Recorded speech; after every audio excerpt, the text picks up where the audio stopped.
নমস্কার বন্ধুরা, কেমন আছেন সবাই? আশা করি সবাই খুব ভালোই আছেন। হরকিস মুভি স্টাইল চ্যানেলে আরো একটি নতুন ভিডিওতে আপনাদের জানাই স্বাগতম। I love you, Raj. I love you. এবার রাজকে আই লাভ ইউ বললেন শুভশ্রীর বান্ধবী।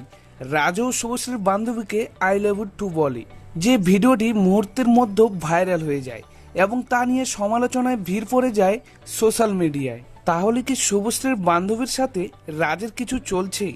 শুভশ্রী ও রাজের এই ভিডিওটি ভাইরাল হওয়ার সত্ত্বেও চুপ করে রয়েছেন অভিনেত্রী শুভশ্রী গাঙ্গুলি। কেন এই নিয়ে কোনো কথা বলছেন না শুভশ্রী? এই প্রশ্ন জেগেছে সকলের মনে। এমনকি এছাড়াও তাদেরকে হাজার প্রশ্ন করে চলেছেন নেটিজনেরা, যাদের মধ্যে একজন লিখেছেন, সত্যি কি রাজের সঙ্গে কোনো সম্পর্ক রয়েছে শুভশ্রীর বান্ধবীর? আরেকজন লিখেছেন, মিডিয়া জগতের লোকেরা আসলে এমনই হয়, তারা একজনকে নিয়ে কখনোই সন্তুষ্ট থাকতে পারে না। আবার কেউ বা লিখেছেন, রাজ এমন কাজ করতে পারে এটা ধারণা করতে পারেনি। তো বন্ধুরা, আপনাদের কি মনে হয় শুভশ্রীর বান্ধবীর সঙ্গে রাজের সত্যি কি কোনো সম্পর্ক রয়েছে? আপনার মতামতটি অবশ্যই কমেন্টে জানাবেন। আর যদি ভিডিওটি ভালো লেগে থাকে তাহলে অবশ্যই সাবস্ক্রাইব করে আমাদের পাশে থাকবেন। সম্পূর্ণ ভিডিওটি দেখার জন্য ধন্যবাদ।